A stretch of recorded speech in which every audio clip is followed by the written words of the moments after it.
how behavior and attitude are related. So here we have got three important things. One is with respect to weak and ambiguous attitude, and another with respect to strong attitude, and another how attitude is directly correlated to some of the activities which we do.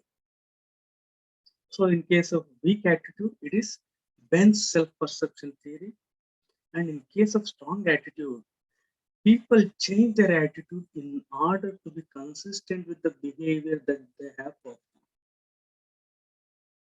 They have performed some behavior. So to be consistent with that, they change their attitude. I have given the examples so in this direction. So how attitude directly influence and how they are related to your behavior.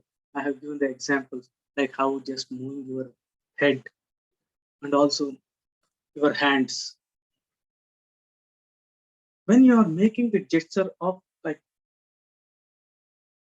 forward coming, like involvement. Another is moving away. Yes, nodding. No. All these have bearing on the attitude. Thought. Here in this, we have discussed about three important things. How your conscious considerations will affect and also stereotypes and your beliefs. Attitude and behavior. Your attitude can predict the behavior when there is correspondence between attitude and behavioral measures. It depends upon the domain of the behavior. When the attitude is strong and occupies central position, when there is little or no external pressure, and person behavior is not being watched or evaluated by others. These were the things. Social influence. What is social influence? Social means society. How society influence your attitude. So how society influence your attitude by real or imagined process. The process by which our attitude are influenced by the real or imagined presence of people. So in this regard, I have only a very important concept. Society refers to people. Culture refers to the total way of life of the people. I'll explain these terms also. So some also consider this was given in the NCRT. Attitude, social influence refers to the process whereby our attitude and behaviors are influenced by the real or imagined presence of God. So they have added the word behavior also. So I have put here. So these are the various ways through which your attitudes are influenced. Conformity, compliance, and obedience. Conformity, which means behaving according to group norms, conforming to group norms. Compliance means complying to some external condition, some external force, some request. The techniques, these are very, very important. Please do apply in your day-to-day activities too. Obedience. Here, the behavior is in response to a person in authority. The famous Milgram experiment we have discussed. There are a lot of similarities and also differences between conformity, compliance, and obedience. Obedience is the most direct and explicit form of the social influence. Compliance next, conformity the least, that is the most indirect, right? So these are some of the things which we have discussed. Along with that, in your NCRT and in many books, they have also mentioned one important thing, that is from the perspective of Herbert Kelman. So it is pertinent for us to read because it is given in NCRT. According to Herbert Kelman, compliance happens, or compliance is when people appear to agree with others but actually keep their dissenting opinions private. What were the examples we discussed with respect to complaints? Say, for example, when a salesperson comes to you, when he asks, please look into the things. In fact, you are not like you really don't want, but you simply agree.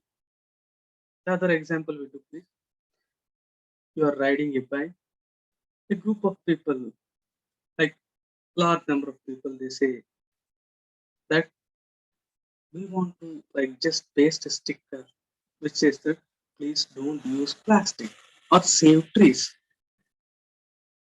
So you may agree to those. So what is the take home here? Here they appear to agree with others, but actually keep their dissenting opinion private. When a salesman comes and asks you, like you are not interested almost, but you agree.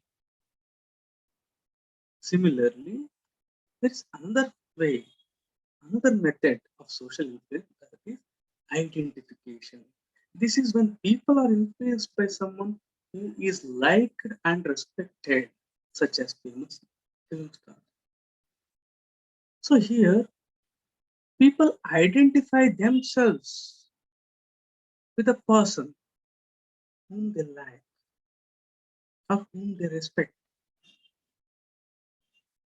Say, for example, Modi ji, Jagan, then Jagan, the craze for YSR. So I was there in Hyderabad during that year. Craze for YSR was far high, far high, high, high. It was beyond transcending the religion, caste, sex, everything. There was one of my friend from Nellore. His name is Srikant. Like he was a great fan of YSR. He always used to say, ఒక్కసారి అతని చెయ్యి తాకితే like that is the last thing what I want from what I want in life. So here the people identify with that person. This is identification. Next is internalization. It is when people accept or believe or behave and agree both publicly and privately. Here there is a higher degree of social influence. Here what is happening is a person is believing everything with respect to a concept, with respect to the individual, or anything like that. So these are the three kind of things. You'll understand these things better when I give some few more examples. Here we have got one thing: social influence and persuasion. So persuasion, we'll be discussing many techniques. Social influence, we have already dealt with many things. These are closely interconnected. We study how attitude change, how attitudes are formed.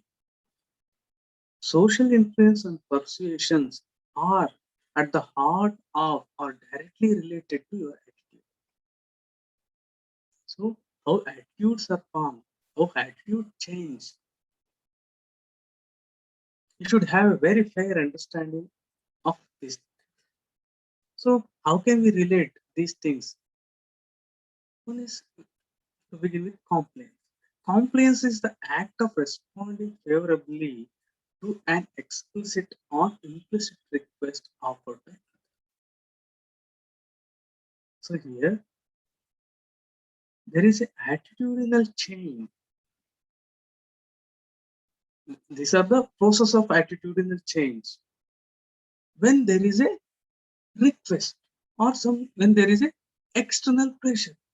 But very important is compliance is a change in behavior, but not necessarily in attitude.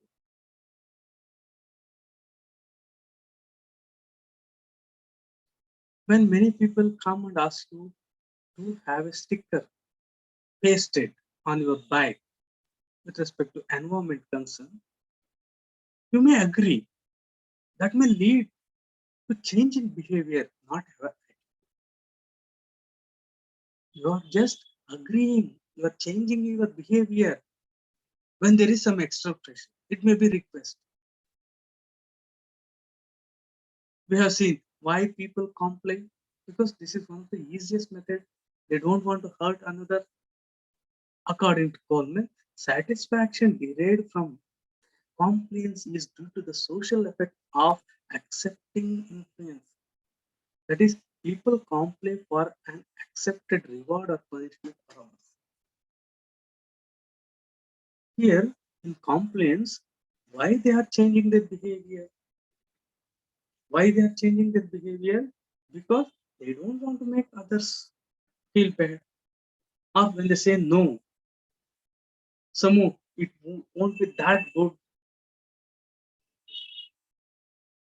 In this regard, we'll also add upon and touch upon other things along with the complaints. So, dear students, what I say is conformity, compliance, and obedience. These were the three things which we read as one. In the same way, you also have to see compliance, identification, and internalization. Right? Identification is the changing of attitudes or behavior due to the influence of someone who is admired. I repeat, identification is changing of the attitudes or behavior due to the influence of someone who is admired. You change your attitude because a person who you admire, say for example, you admire Chiranjeevi. Chiranjeevi likes something. So you started having positive attitude towards that. This is a like well-tested thing.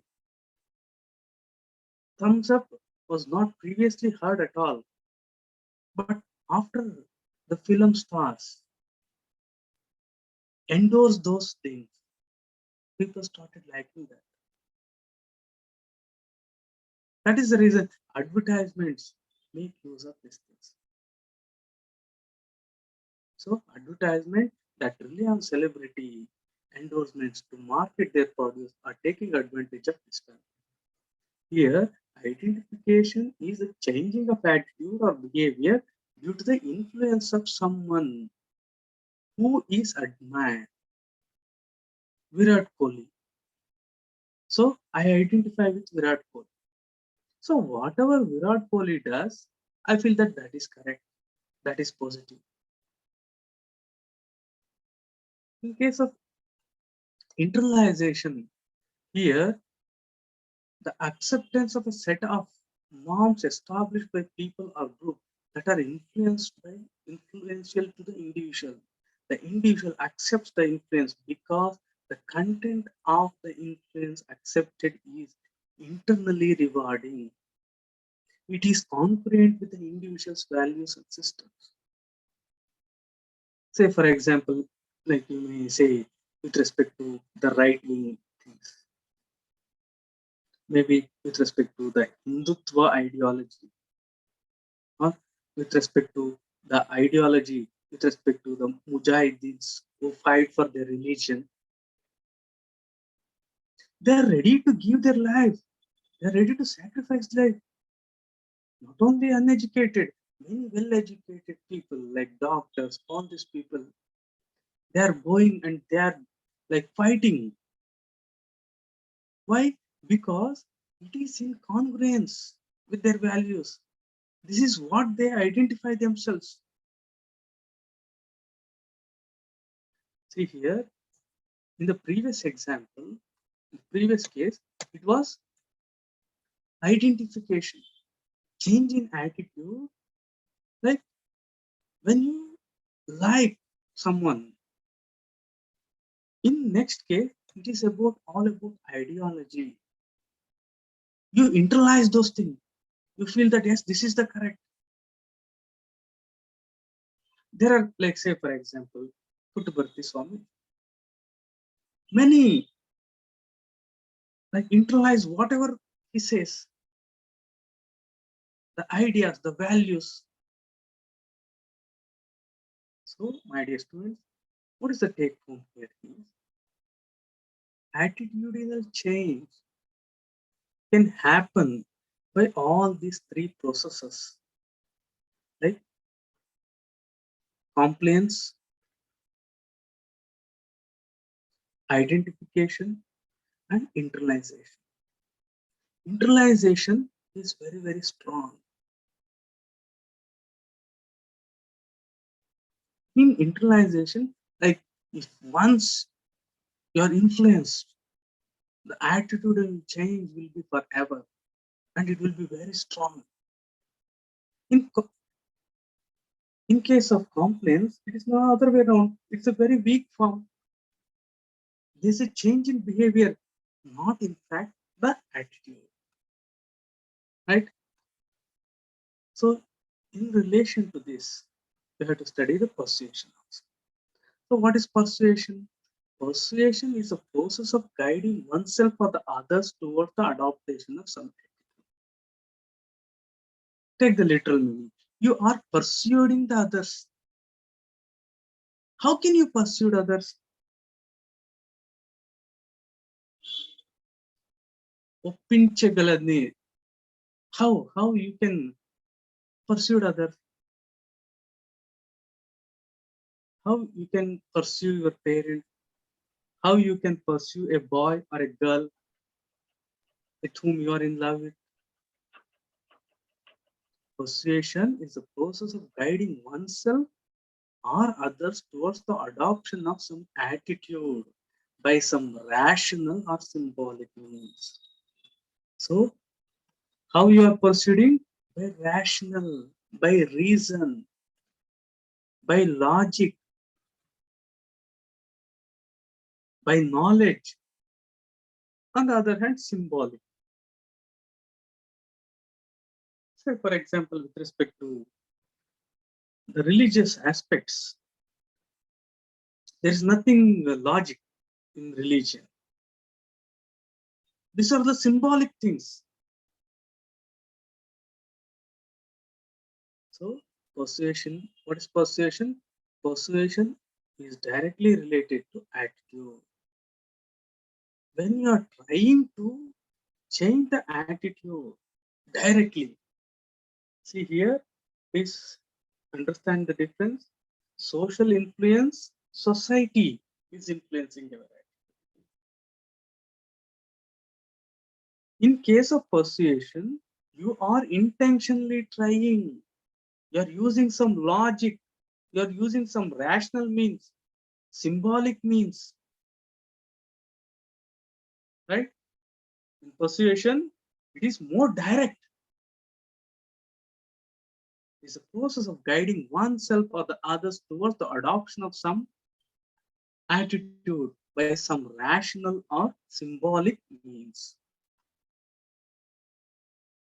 It is a process through which attitudes are changed by appealing to reason or emotion. Simply, it is an attempt to win the heart and mind. So here it is with respect to the when you say mind, it is by reason. When it is heart, it is by emotions. You are trying to change the attitude. You are trying to win the people. You are trying to change their behavior by changing their attitude, by reason, by emotions. How attitudes are formed? Think it over just for some 30 minutes. You have, say, for example, you have got a positive attitude towards the village people. Village people. How did this attitude form? You have negative attitude towards transgender or the third gender people. Hypothetical. How did you develop that?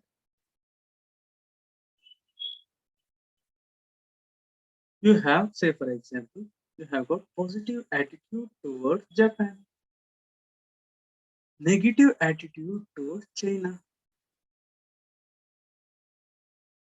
You have got positive attitude towards anything. Say for example, positive attitude towards people of certain area, certain religion. Say for example, in religions also, with respect to some religions, you have got negative attitude. Like other than yours, I'm saying. With respect to others religion, you have got positive or some like soft corner. How did you develop? How did the attitude develop in the first place? Like many other thoughts and concepts that develop and become part of our cognitive system, attitude toward different topics, things, people are also formed as we interact with others. So, what is this here? What they are trying to say? Attitude is that which is not inborn, which is not inborn. It is not a genetic thing. On the other hand, aptitude is inborn. Attitude is one which you learn, which you learn. But there is one more thing which has to be added. That is how it is linked to genetics. Right? To make the thing clear, in general, attitudes are learned through one's own experiences and through interaction with others. There are few research studies that show that some sort of inborn aspect of attitude is be attentive here. There are few researchers, not many, there are few research studies that show some sort of inborn aspects of attitude. But such genetic factors influence attitude only indirectly along the learning process. What does this mean? Means attitudes are the things which you learn by your experience, by your knowledge. But there are only some few studies which say that genetic factor also influence. But these genetic factor influence not directly, only indirectly. This is very, very important. Genetic factors influence your attitude only indirectly. That is how, along with the learning process, along with the learning process, your cognition, your inborn potentials, your inborn capacities are very, very important in the learning process. In that learning process, they can. So, in fact, this is not very much clear. Some say that there is no influence of genetic factors in attitude at all. Others say that there is indirect connection. How? It is in the process of learning the things. You you learn the acts, you learn and you form attitudes by your own experiences. During this process, indirectly genetic factors will affect. Right? Let me make the things clear for you. Attitudes are those things which you learn. Attitudes are those things which you learn and develop through your experience and other interactions. Number one. But few say that attitudes are also influenced by genetic things, genetic factors, but it is indirect, that too along the learning process. I'll explain these things. So therefore, most social psychologists have focused on conditions which lead to learning of attitude. That is the reason in many, like almost all the studies, they give importance to the attitude, how they are learned. Why? Because genetics influence attitude very indirectly and also along the learning process, not directly. Learning attitude by association. So this is one of the most important things you often see. Learning attitudes by association, liking for a particular subject because of teacher. This you might have experienced as a child. Not only this, in my own experience also, I have found this. Not only as a young child, even when I was in graduation. So I would like to share that. I did my graduation, that is BSc AG, from University of Agriculture Sciences, US Bangalore. So in Bangalore University, soil science, soil science was one of the most difficult subject. This was one of the subject which was hated by many. And at the same time, here, environment science, we also have environment science. This was one of the easiest subject, and all the students used to like it. This was in Bangalore. After that, I got JRF. So as a by rule, after getting JRF, like you can't study in the mother institution. So we have to go to other institution. So I went to Dharwad, University of Agriculture Sciences, where I did my MSc. So here what I found is environment science was the most difficult subject, and many failed here. Soil science was one of the easiest subject and also liked by all. Yes, students, here the content of the subject did not change. Environment science here and here are same. Soil science the same course, same topics. This is because of the teachers there. The professor in these departments were very strict. Soil science in Bangalore was very strict. Students got negative attitude towards that.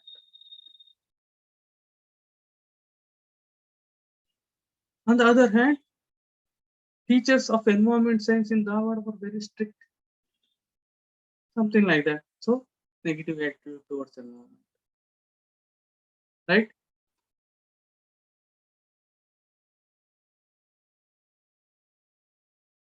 Okay,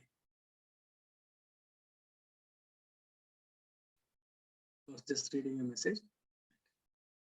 Next is reward and punishment. This is always there. We have positive attitude towards those who always appreciate, who always like give rewards, isn't it? Similarly, a classical example and a beautiful example given in NCRT. If a child constantly falls ill because of eating junk food, so this child develops negative attitude towards junk food. Directly, say when the child is eating junk food, if the child is not falling ill, child won't develop negative attitude. Anything for that matter. So whichever is rewarding will develop positive attitude.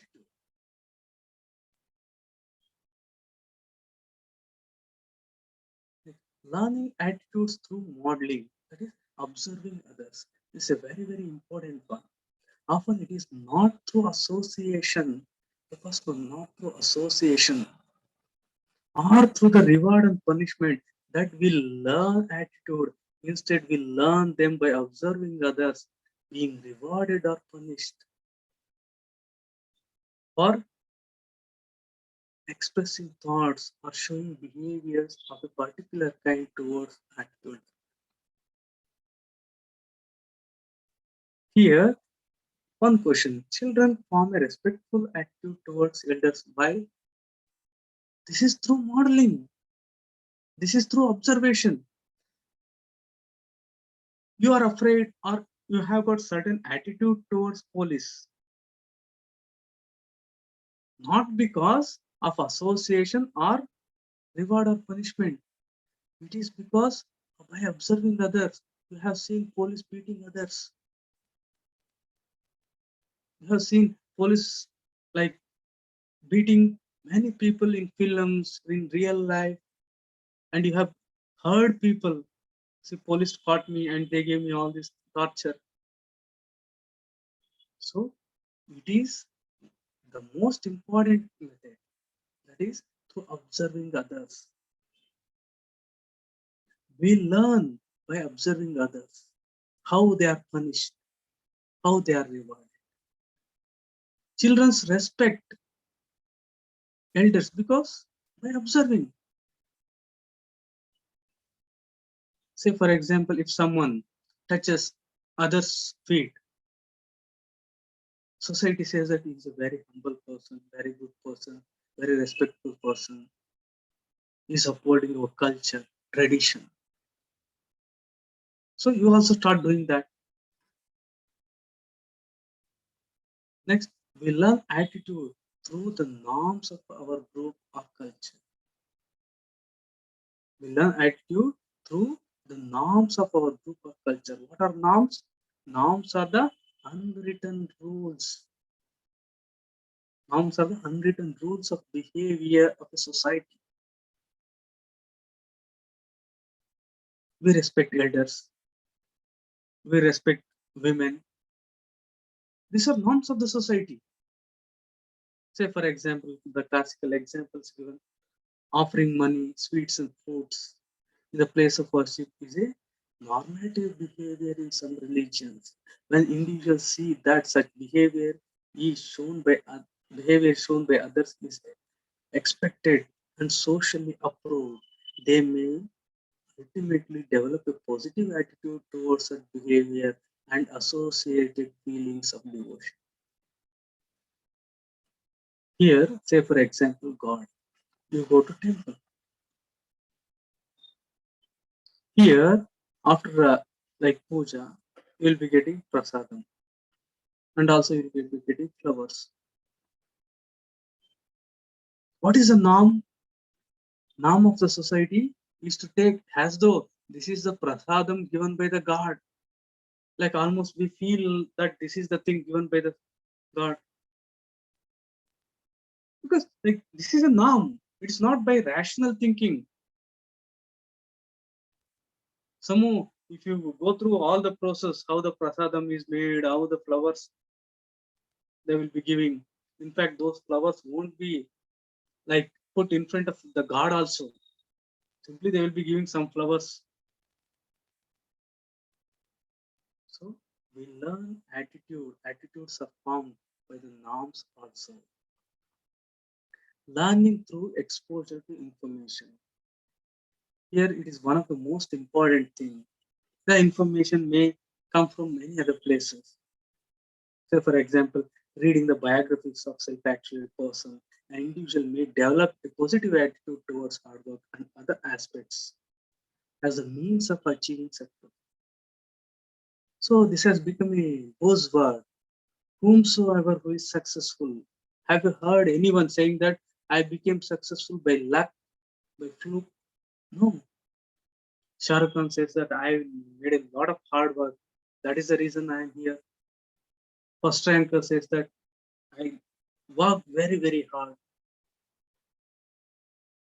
So by exposing to such information, you are forming a positive attitude towards hard work. And you feel that if you want to succeed, you have to do hard work.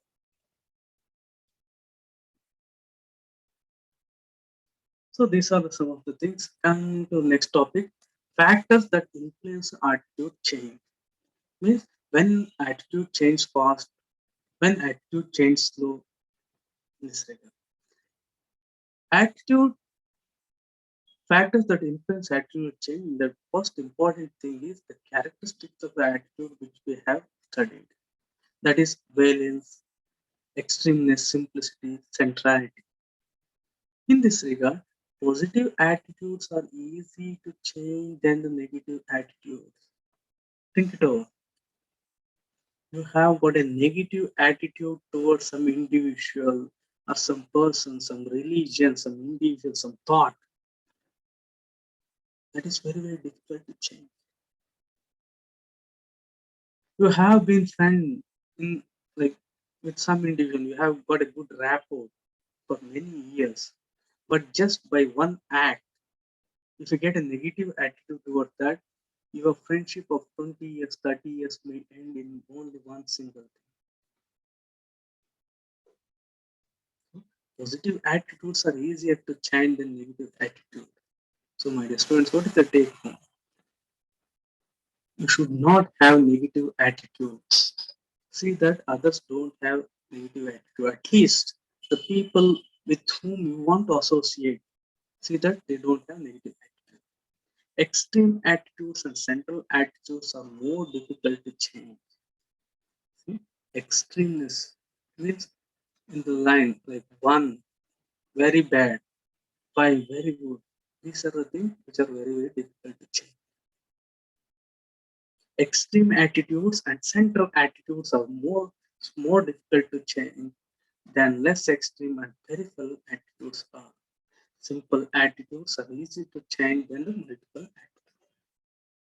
Your attitude towards multiplicity with respect to health and well-being takes a long time to change than your attitude, that is simple attitude, that is your attitude towards an individual. Your attitude may change very fast, right? So this is a very simple and common sense thing. Source characteristics. Here, in this regard, please keep this in mind. This we are discussing with respect to factors that influence attitudinal change. Factors that influence attitudinal change. Source. Source credibility and attractiveness. If the source is credible, if the source is attractive,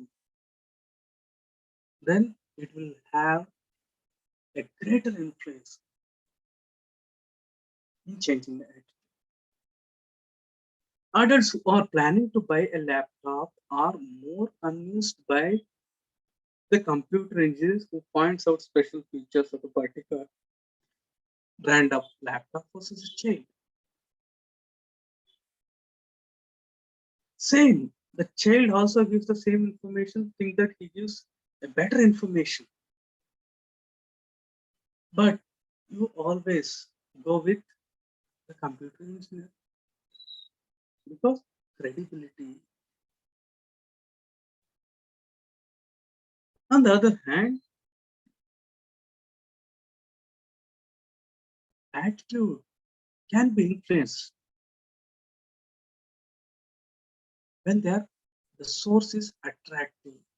That is the reason why in many car advertisement, have you ever seen a mechanic or someone coming and saying that this car is very powerful, very good, less maintenance? No. Sales may increase if they are publicized, not necessarily by experts, but by very popular figures. So that is the reason like why Shah Rukh Khan, why they have hired Shah Rukh Khan for Hyundai. So source credibility and attractiveness. Next, message character. Information should be just enough, neither too much, not too little. This is very, very important. If you want to convince anyone, if you want to change the attitude of any individual, you should give sufficient enough. information. You should not stress too much. This you can apply in your day-to-day activities also. With respect to you, youths often coming, you often come across people like like you want to impress some individual. If you tell too much, don't think they will be impressed. Chances that they are not getting impressed are very high. Not only that, with respect to when you want to sell any item, just you say this is it, this is it. If you want to buy, buy it. Otherwise, no. Think it over. Many times you went to shopping. Did you buy any item just because that individual told too much about that, madam, that is this, sir, this is like that? No. You often buy those things where the person says, this is the thing, this is the best price in the market. So if you are interested, please buy. So even though you try to, like many times you try to bargain, but you won't lead to that. Even then, you buy this every way. So, my dear students, if you want to change the attitude of others, or if you want to influence others, just give sufficient information. Don't give too much information or too little information. In this direction, it can also have rational and emotional angle. Rational or emotional angle. Let us see how, taking an example. An advertisement for cooking food in a pressure cooker. So you want to sell the pressure cooker. Here you can have two angles. One, rational, say saves fuel. If you cook in a pressure cooker, it saves fuel. That is a rational thing. On the other hand, emotional one preserves nutrition, and that if someone cares for the family, nutrition will be the major concern. This is emotional appeal. So these are some of the things which influence attitudinal change. Next, target characteristics. Here, this is with respect to perceivability, strong prejudice, self-esteem, and intelligence. In this regard, think it over how they affect the students. People who have more open and flexible personality change more easily. So, people who have more open and flexible personality change more easily. And also that in case of strong prejudice, if someone is having strong prejudice, it is very, very difficult to change. The other example, self-esteem. If you want to change and if you want to impress someone who is having a lot of self-esteem, it is difficult. So, for example, there are two individuals, X and Y. You want to influence these two. Say, we'll take girl, girl X and girl Y. One is having high self-esteem, another low self-esteem. You can easily pursue a girl who is having low self-esteem when compared to a girl who is having more self-esteem. Same with intelligence. People who are intelligent, it is very, very difficult for you to convince them, pursue them, change their attitude. But there is another angle also. If we give the correct reason, if we give the correct facts, intelligent people are the one who will be changing fast, right? So here, those who have got strong prejudice, dear students, don't try to convince, don't try to change their attitude. It's not possible. I remember like Like my own experience, one of my friend was there. His name is Ravi Prakash Reddy. He used to ask before he says anything, fix అయిపోయావా? So any concept. No, fix అయిపోయావా? If he says yes, he never used to tell anything. Because it already got fixed. Whatever you say, they won't change. So if someone has got fixed with something, changing that is very, very difficult, whether it is logical, illogical, or anything like that. If he got fixed to some concept, something, then very difficult. If he is in dilemma or if he is thinking, then you can try. So ఎవరైనా fix అయిపోయింటే don't try because it will backfire.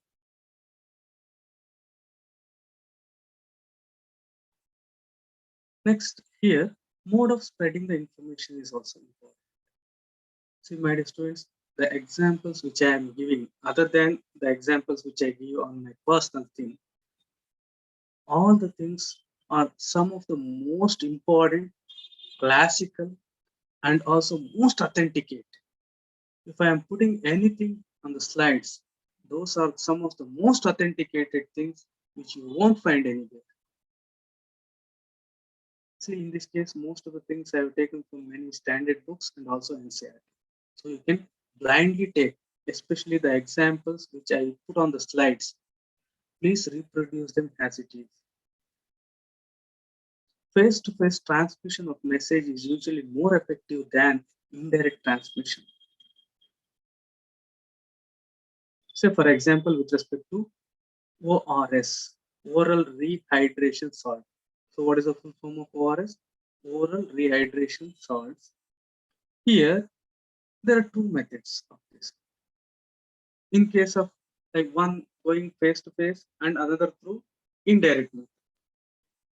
It is through face to face interaction that you can pursue others, you can change their attitude. A positive attitude towards ORS for young children is more effectively created if community social workers talking to people directly. If community workers, social workers are talking to the people directly, then there will be more pursuit. Dear students, this is very, very important. ORS. See, many of you at home, you might have kept some beverages, juice, but none of you have kept ORS. Please do keep it. It is very, very important. It contains many of the vitamins which are very important. So next time when you go for shopping, please do bring these things whenever you find yourself very thirsty, dehydrated. Just take it. These are very, very useful. So point in context, and for many days I was thinking of telling this and I was forgetting.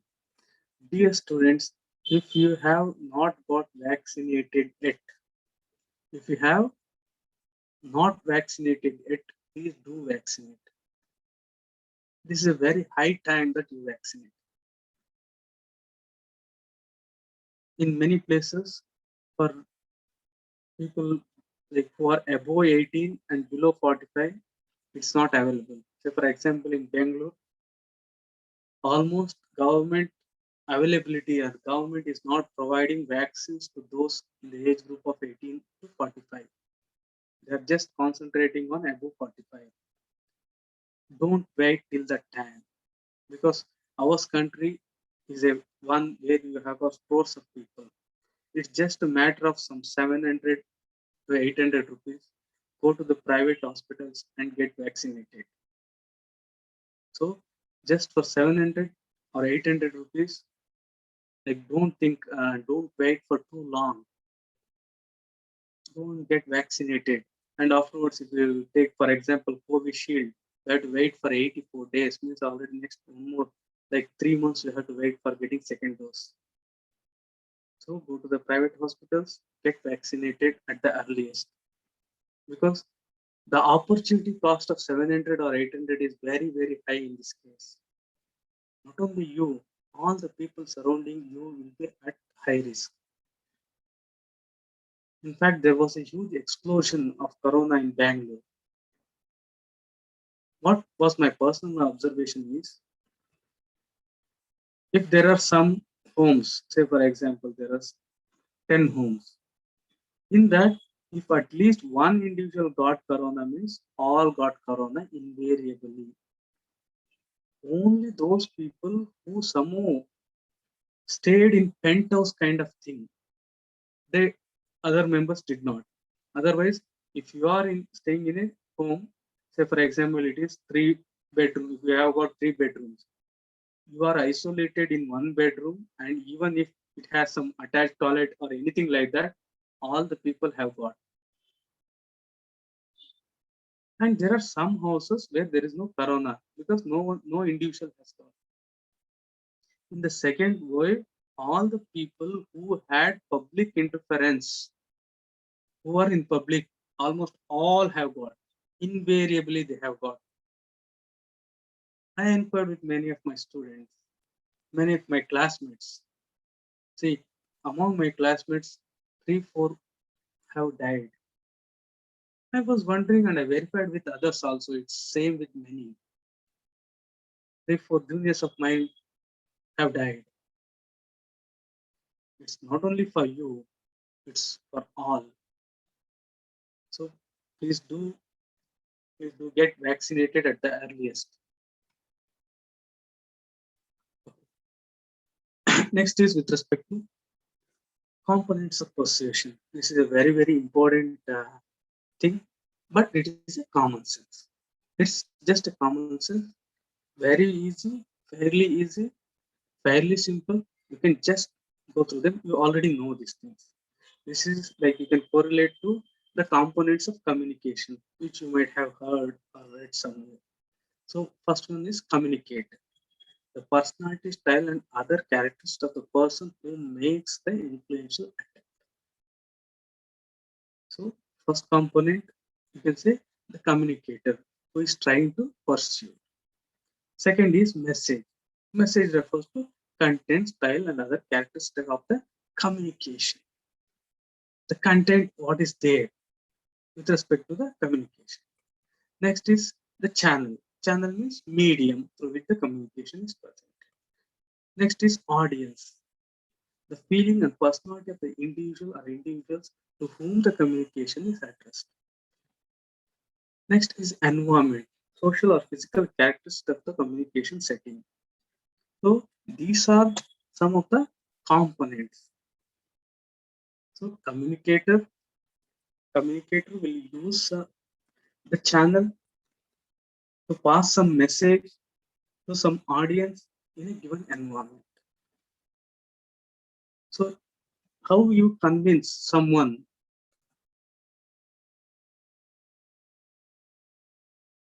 okay, right? Fairly simple, just to go through them. It's not that difficult for you. So methods of persuasion. What are the methods of persuasion? How do you pursue others? ఎవరినైనా ఒప్పించాలంటే ఎలా చేస్తారు? One is reciprocity. Say for example, think reciprocity. Give and take. See, there is one person, like you're going in this direction, the other person is coming opposite. Think that both are same sex. So he gives a gentle smile. What you will do? You don't know why the thing is happening. You also reciprocate, isn't it? Say for example, in our society, traditional system, marriage.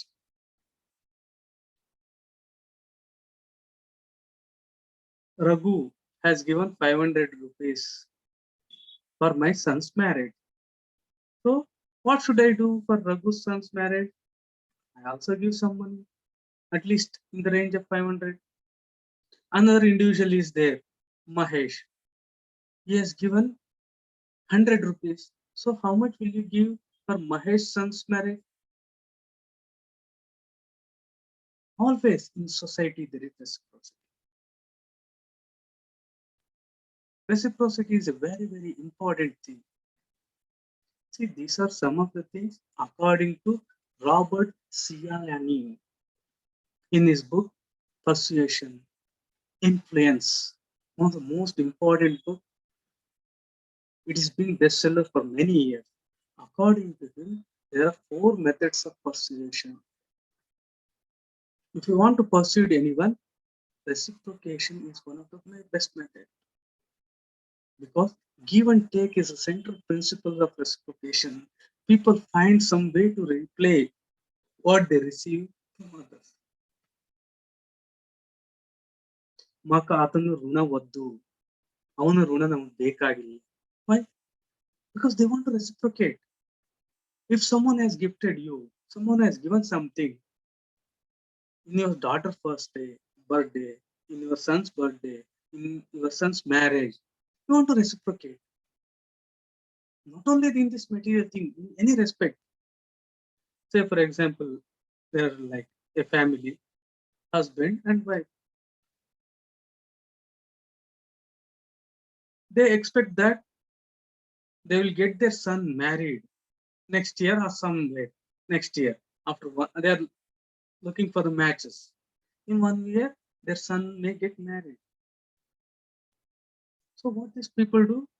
These people attend almost all the marriages for which they are called. Why? Because they think that if they go for others' marriage, others will come to their son's marriage. If they give some gift to in others' marriage, they think that that will be reciprocated. Definitely, it is there. So reciprocation is the best method. Next is consistency. Once people have taken a stand, they are under both internal and external pressure to behave consistently and with commitment. Always, as we discussed in our memo concept, people always want to be known as persons of consistency. If they once give commitment, they want to stand for that because they will be both under the internal and external pressure to behave consistently. Right?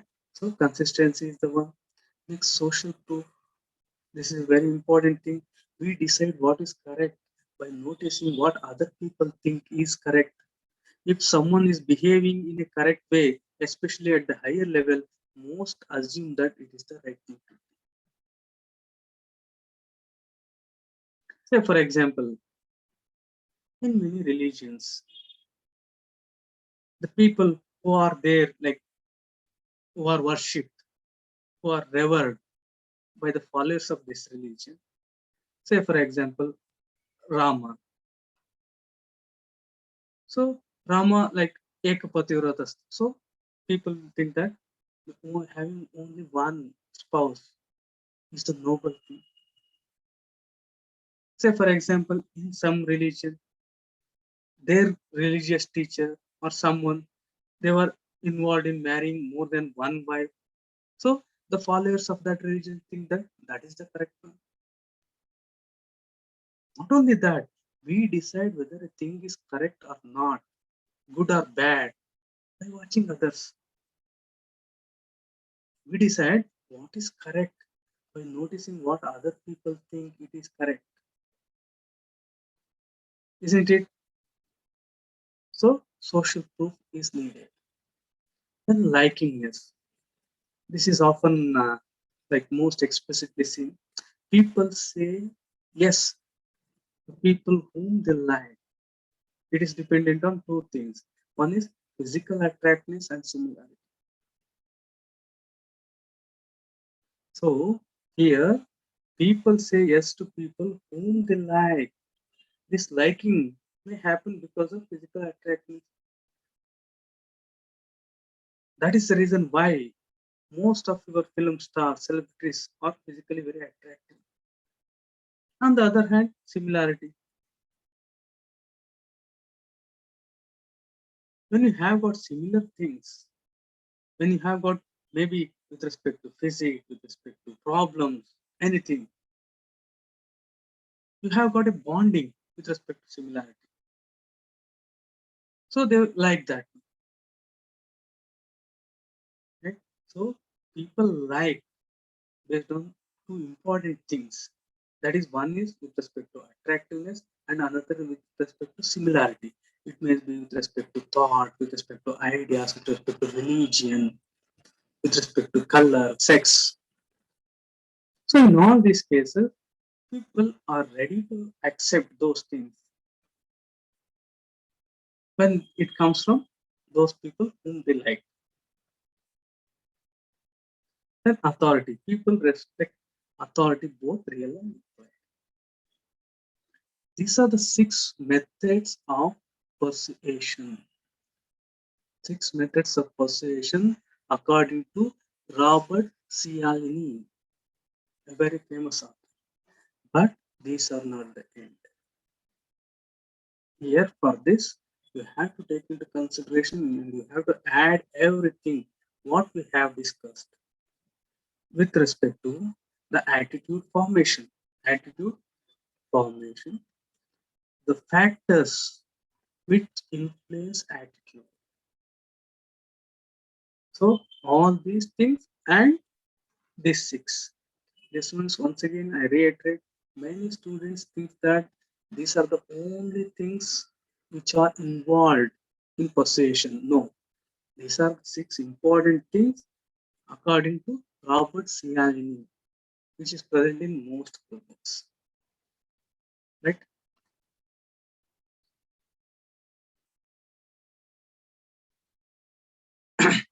Next topic is one more. Next is with respect to scarcity. People want more of what? People want more of what they cannot have. People want more of what they cannot have. That's the reason you always have something known as limited edition. Limited edition washes.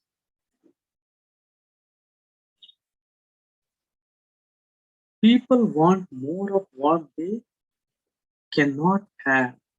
See, this is a very important thing.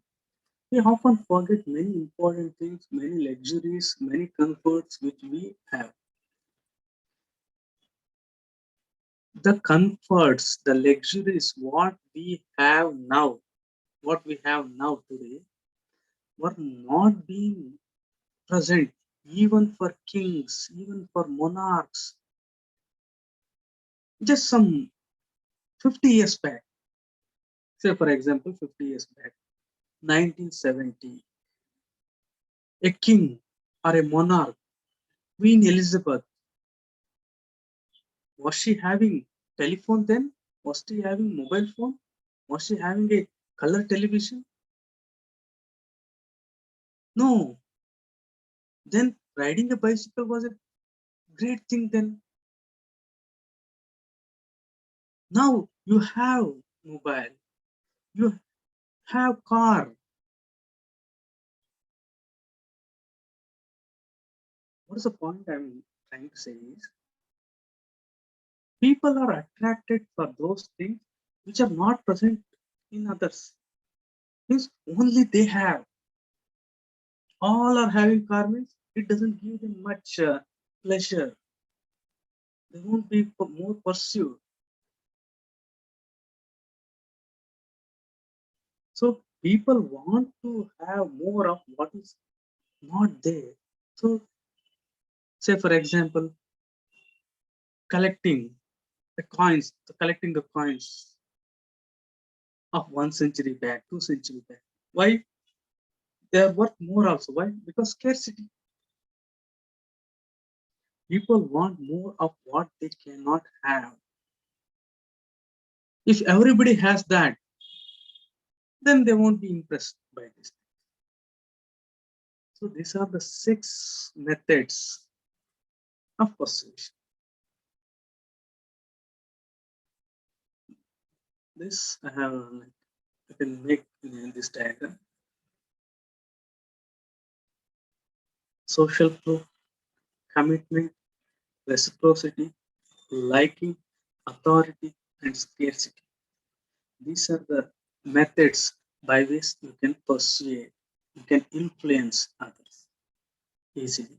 Along with that, there are many other methods which you have to take and you have to make your own thing with respect to, in addition to attitude, formation, and factors influencing attitude. Right? Next topic with respect to case studies. Okay. In this regard, I have given you my homework. So, is there anyone who has gone through all these things? And I have asked for one more, like what you will be doing when one of your friend is cheating in the examination. What you will do? Okay, I'll give one more question for you along with that. That is a UPSC question. I'll like make these things in a very simple way, and you have to think it over, and you have to come up with the answer. It's nothing difficult. It's not that difficult. I can just go on telling the answer. One UPSC question. One of the manager, you went with some other company manager, and you are talking for on a deal. You are on a deal in a hotel or lunch. After lunch, the manager wanted to drop you. The manager wanted to drop you to your house. But on the way, you met with an accident. The manager was driving. You got me? I will make the things clear to you. It's you and the manager. You are negotiating some deal at a hotel over a dinner. After that, like the deal was not over. The manager said that I will drop you home. So he was driving the car. While going to your home, you met with an accident. You are the only person, only eyewitness. Police have come to you. So what will you do?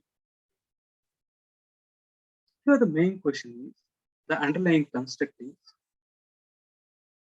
when someone is trying to help you, when someone is trying to help you, in the process of helping, he commits something wrong. And you are the only person who knows those things. In this regard, what will you do? So I want you to go through this question, especially this one. This has been repeated many times, and you have to come up with an answer. Afterwards, I'll be discussing how you have to go through each and every case study in a structured way. I'll be taking all the perspective. All these days, I was trying to develop a decision-making thing, to develop a perspective, a way of solving the things. Right? I'll take up this question later. We'll take up the next thing. That is with respect to the moral attitude and political attitude. What do you understand by moral attitude and political attitude? Let's internalize these things. Here, attitude, you will develop attitude when you attach values. In values, ethics is a very important part. So, say that values is a broader one. There are some values which are in the form of standards. These are ethics or your morals. So, your moral attitude is with respect to these ethical standards and the moral. Let me explain these things in a systematic way. Attitudes which have their basis in moral conviction. I repeat, attitudes which have basis in moral conviction. What do you understand by conviction? The belief that something is fundamentally right and wrong or promotes the group survival. So, what is the main content of moral attitude? Moral kind, moral attitudes are with respect to those things which promote group survival, which promote humanity, and there is a fundamental thing of right and wrong. Moral attitudes are those which have the basis in moral conviction. Moral conviction is the belief that something is fundamentally right or wrong and promote the group survival. Here, very important thing is moral values are always personal values. They can only inhere in man and be realized by man. So, moral values are personal values. These are the things which you realize on your own. These are the things which are not born, inborn. These are the things which you develop over a period of time. Material thing cannot be morally good or bad, like a stone or house. Think it over. Can you can you judge any stone or house as morally good or bad? Then what about like a tree or a dog? Dear students, any object, any plant or any animal, we cannot say that these are not the things which are the content of the moral attitude. Material things cannot be morally good or bad. Example, stone or a house. Moral goodness is not possible to a tree or a dog.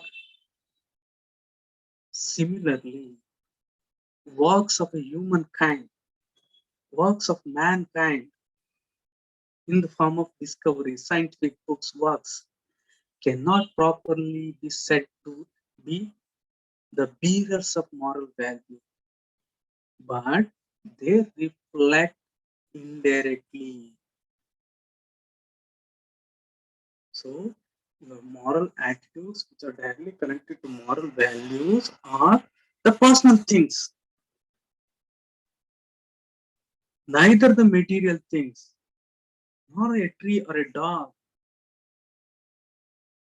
can be subject of matter of moral attitude. They cannot have these things. Even the works of man, the works of man, there also we cannot say that directly. The works of man, like discovery, scientific works, books, arts, cannot properly be said to be bearers of moral value, but indirectly they reflect these values.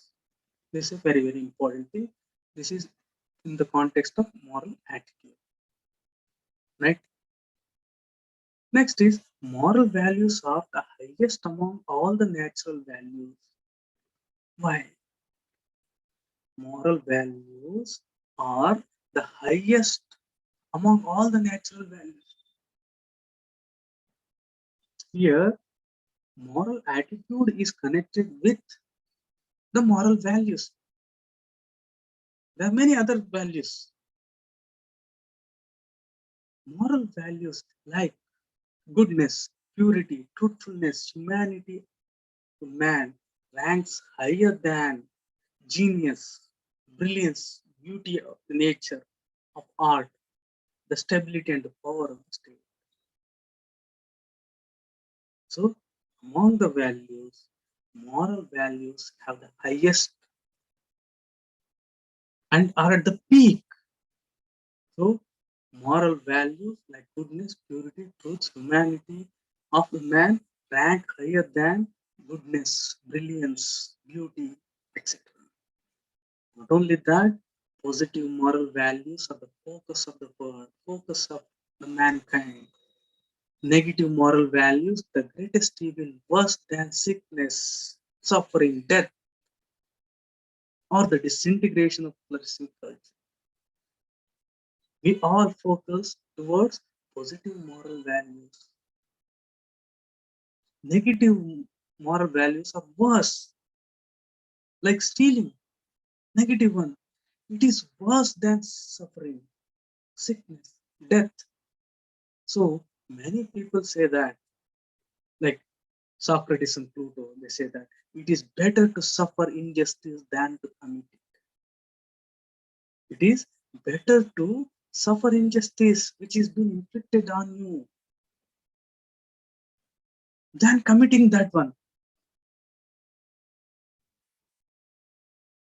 Because moral values are at the highest.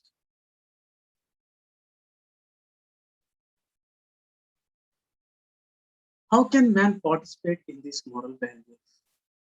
Are they given to him by nature, like the beauty of his face, his intelligence?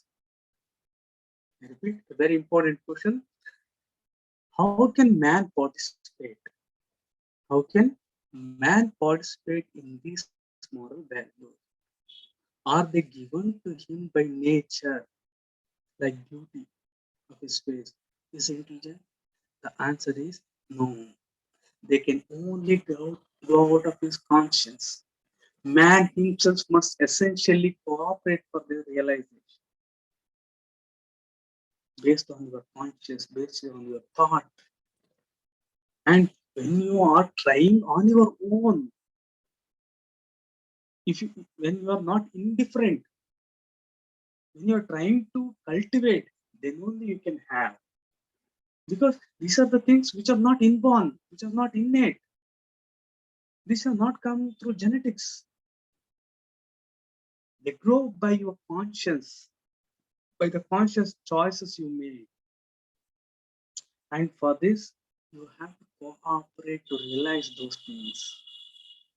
Morally good attitude can be developed if you have interest in a thing because it has value. Because it has value. Let me explain this with an example. Two men are witnesses of an injustice which is being inflicted upon the third person. This is a classical example which is given. See here, there is a person X on which injustice is being inflicted. There are two people watching, A and B. Injustice has been inflicted on this person. Say, for example, X. You take this as some Dalit person, some vulnerable person, maybe anyone. On this person, injustice has been inflicted. There's someone beating, someone robbing, something. Yeah, this person thinks, what నాకేంటి దీని నుంచి? What I will get from this? Is there anything useful to me? The other one is thinking the other way. Is this act morally correct? Is this act morally correct? There's a lot of difference between these two things. Let, let me read this in a systematic way. Two men are witnesses of an injustice which is being inflicted upon a third person. The one who is who in every situation asks only whether something is agreeable to him or not, will not be concerned about it because he calculates that no personal damage to himself can result from the other's injuries. On the other hand, the second man, on the contrary, he is willing to take the suffering upon himself rather than remain disinterested in the injustice which is about to be done to the third person. For the second man, the preponderant question is not whether something is agreeable to him or not, but whether it is important in itself. The one behaves morally well, the other one morally bad, because he indifferently bypasses the question of value. The person who thinks, who acts, whether it is good or bad, independent of him, acts morally well. A person who asks, like, what is that which I will get from this? How is this helpful to me? Won't be acting morally. So here you have to cooperate, you have to consciously involve, then only you can be getting the moral attitudes correct. So qualities of moral attitude. Here there are simple qualities. This is not exclusive. There's simply some few things in this regard. Reverence. Here this is a very important thing. Respect for all life forms, be it human, animal, or plant. What does reverence means? It means respect for all life forms, be human, animal, plant, as well as showing love, compassion in all walks of life. It's a very important thing. In this thing, respecting all living beings, to some extent, it goes even respecting some non-living things. Say, for example, a book, many think that that is also having life. That is very important. Maybe from religious significance or any other thing. Respecting a book. Say, for example, a person was in a very, very bad situation. Everyone, someone left him, but he had a pair of shoes which were there, which were there with him for more than 5 to 6 years, which he always used to wear. He has a respect for those also. So here, reverence means respect for everything, and also showing love and compassion. Next one, faithfulness or trust. Trust makes bonding strong. The whole world is built on trust. We as citizens should have faith in justice system and constitution. This is a very important thing, especially the last one. This is one of the important things in solving your case studies, in writing your answers also. What is that? Say, for example, Shabarimala case or Babri Masjid Ayodhya case. In this regard, we have got one institution, that is the judiciary. You have to accept that, whatever may be your sentiments. Say, for example, it is irrespective of the person. There are some people who say that, like, we should not allow, like, women to Sabrimala for many reasons. One of the most often quoted by even men and women is that we have got a tradition for thousands of years. So, what is the need now to break that? Or anything with respect to triple talaq, the Supreme Court statement. In all these cases, you should have faith in the judiciary. You should have faith in constitution. This is one of the things which is seen in a civil servant. If you don't have faith in judiciary, if don't have faith in constitution, will you be a good civil servant? Will the person who is selecting you will be impressed? The whole world is based on trust, faithfulness. See, a husband cannot watch, or a boyfriend, girlfriend, they cannot watch each other all the time, whatever they do. So some they always, like, one of the most irritating thing for each of the partners is when other person checks their phone.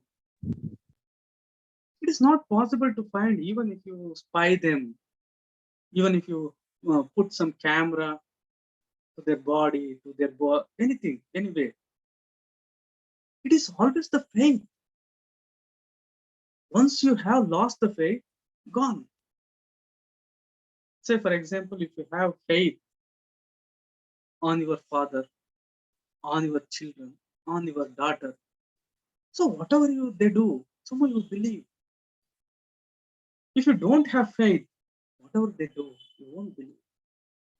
So trust is very, very important. We as citizens, we should have trust in our judicial system, should have trust in our constitution.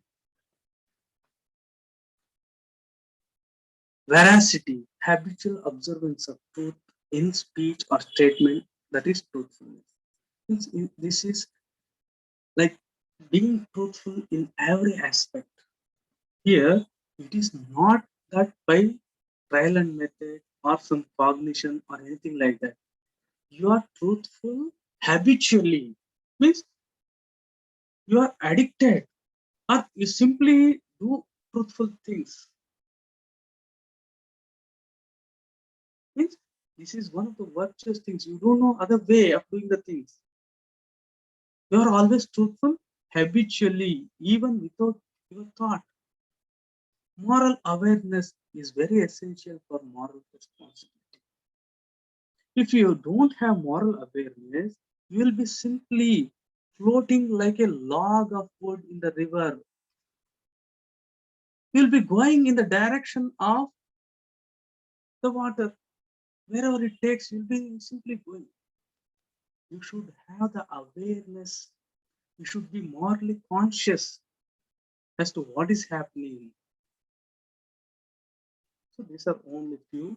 You can add any number of things to these qualities. You can add any of this. Then it is political attitude. It's a fairly simple thing.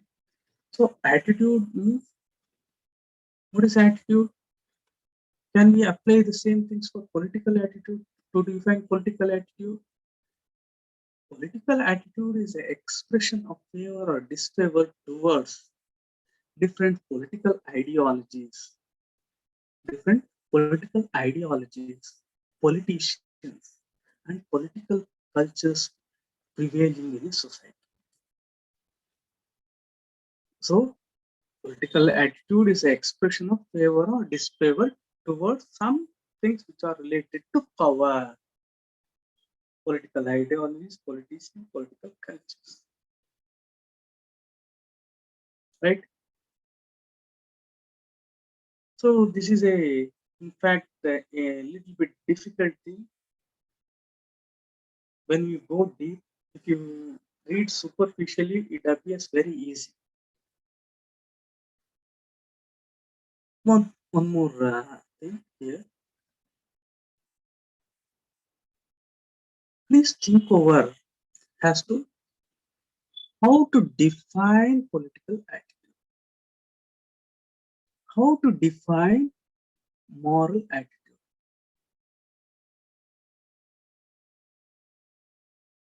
See, I have already given you what is moral attitude. Now I have just given the definition of political attitude. I have given the meaning of attitude. So think it over. Not only that, there is a very famous book named Types of People. Types of People. So if I ask you, how many types of people are there? How many types of people are there? Think it over. How many types of people you have come across? How many types of people in general? Like you might have come across many, like thousands of people in your life, in your personal context. So types of people you have come across.